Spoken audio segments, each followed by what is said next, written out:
दोस्तों CU/CET का result काफ़ी ज़्यादा डिले हो रहा है, तो इस चीज़ को लेकर मेरे को भी पता है आप लोग काफ़ी ज़्यादा परेशान हैं, काफ़ी ज़्यादा फ्रस्ट्रेट हैं।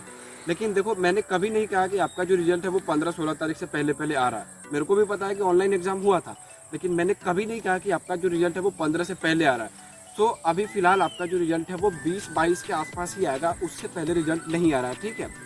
अब ऐसा इसलिए मैं कह रहा हूँ क्योंकि एक छोटा सा परसेप्शन आप खुद भी सोच सकते हो। एक न्यूज़ आर्टिकल आया था जिसमें ये कहा गया है कि BHU का रिजल्ट 25 तारीख के बाद कभी भी आ सकता है। तो आपको ये पता होना चाहिए कि BHU का जो एग्ज़ाम है वो CU/CET के एग्ज़ाम होने के काफ़ी दिनों बाद कंडक्ट कराया गया था।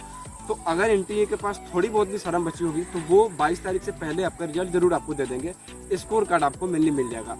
सो इस तरह से भी आप सोच सकते हो। दूसरी बात ये, इस वीडियो में मैं आपसे सिर्फ और सिर्फ रजिस्ट्रेशन के बारे में बात करने वाला हूँ। इसलिए बात करने वाला हूँ, दो रीज़न है। कई लोगों को काफ़ी ज़्यादा कन्फ्यूजन है कि रजिस्ट्रेशन पहले करना है रिजल्ट से या बाद में करना है। कई लोगों ने तो बोल भी दिया है कि अभी रजिस्ट्रेशन शुरू हो चुका है तो कर लो। तो इस तरह की कन्फ्यूजन के वजह से मेरे को ये वीडियो बनाना पड़ रहा है। कई लोगों को ये नहीं पता है कि मेरिट लिस्ट आएगा या नहीं आएगा, इसके लिए क्या किसी तरह की कोई एप्लीकेशन फ़ी भी देनी है। तो बेसिकली मैं इसी बारे में बात करने वाला हूँ, रजिस्ट्रेशन की रिगार्डिंग। दूसरी वजह यह है कि अब रिजल्ट जब तक नहीं आता तब तक करो क्या, यही टाइम पास कर लेते हैं कुछ इधर उधर की बात करके। सो रजिस्ट्रेशन के बारे में हम लोग बात करेंगे इस वीडियो में। मैं आपको लास्ट ईयर का जो सेंट्रल यूनिवर्सिटी ऑफ हरियाणा का शेड्यूल जो है रजिस्ट्रेशन का, उसको आपके फ़ोन के डिस्प्ले पे मैं दिखाऊंगा। थोड़ा आपको समझने की कोशिश करना है, उसी के बेसिस पे आप आइडिया लगा सकते हो कि बाकी सभी सेंट्रल यूनिवर्सिटीज़ के रजिस्ट्रेशन भी उसी तरह से कंडक्ट होने हैं, ठीक है। तो ये रजिस्ट्रेशन के बारे में पूरा का पूरा वीडियो होने वाला है। अभी आपको अपने फ़ोन के ऊपर ध्यान देना है। वीडियो को शुरू करते हैं।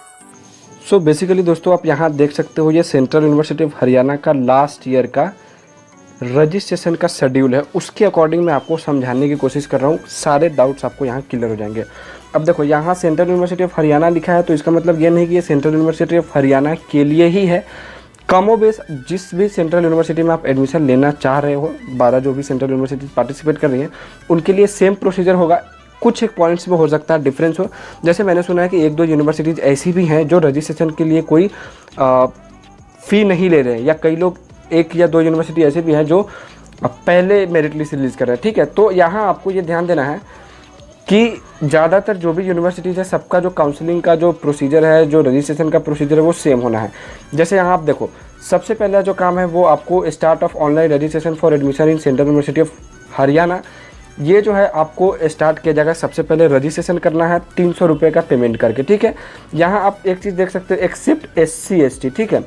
हो सकता है अब यहाँ ये नहीं कहा गया है कि SC ST वालों को कितना देना है, लेकिन इतना समझ में आ रहा है कि SC ST PWD और वुमेन कैंडिडेट्स को कोई एप्लीकेशन फ़ी नहीं देना है। 300 रुपये आपको जनरल वालों को देना है, OBC वालों को देना है, जो भी मेल कैंडिडेट्स है, ठीक है।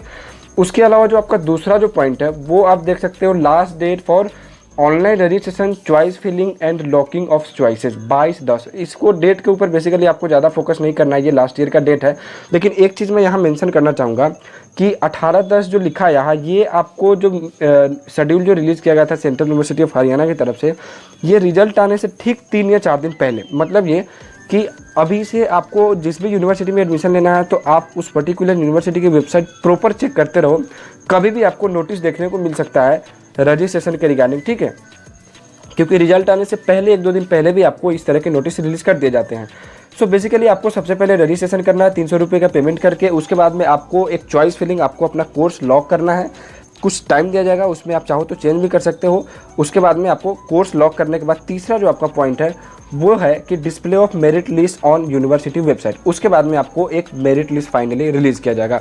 तो यहाँ से आपको समझ में आ चुका होगा कि पहले रजिस्ट्रेशन करना है, उसके बाद में आपको कोर्स लॉक करना है, आपका सब्जेक्ट जो भी आप पढ़ना चाहते हो, UG PG, और फाइनली आपका एक मेरिट लिस्ट रिलीज़ किया जाएगा जिसको अपन कहते हैं फर्स्ट मेरिट लिस्ट, ठीक है। अब यहाँ से शुरू होता है काउंसलिंग का प्रोसीजर।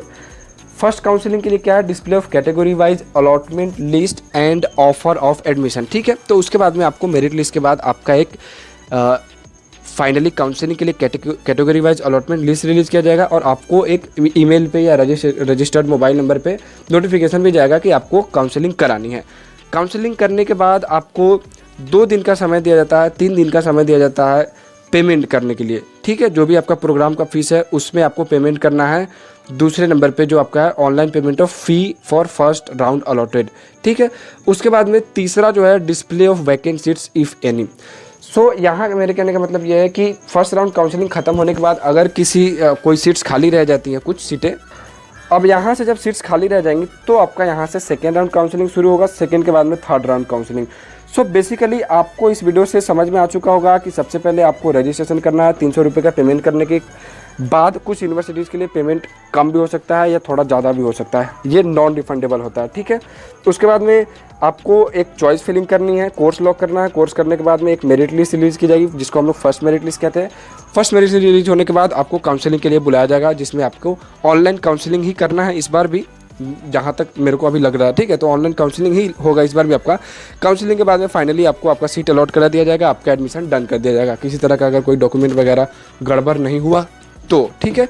तो इस तरह से आपका काउंसलिंग खत्म हो जाएगा। उसके बाद सीट्स बचती है तो सेकेंड राउंड काउंसलिंग और फर्दर थर्ड राउंड काउंसलिंग भी आएंगी। इवन कई बार ओपन काउंसलिंग भी कराया जाता है, इस तरह की सीट्स जब खाली बच जाती है तो पीजी कोर्सेज में ज़्यादा आता है, ठीक है। तो ये बेसिकली एक वीडियो थी जो पूरी तरह से रजिस्ट्रेशन के ऊपर थी। होप कि आपको ये वीडियो पसंद आई होगी और आपके सारे के सारे डाउट्स क्लियर हो चुके होंगे रजिस्ट्रेशन के रिगार्डिंग। अगर आप चाहते हो कि मैं काउंसलिंग के ऊपर एक वीडियो बनाऊं, क्या प्रोसीजर है काउंसलिंग का प्रॉपर वीडियो, तो उसके ऊपर भी मैं वीडियो बना दूंगा, लेकिन आप मेरे को कमेंट करके बताओ कि उसकी आपको ज़रूरत है भी या नहीं, ठीक है।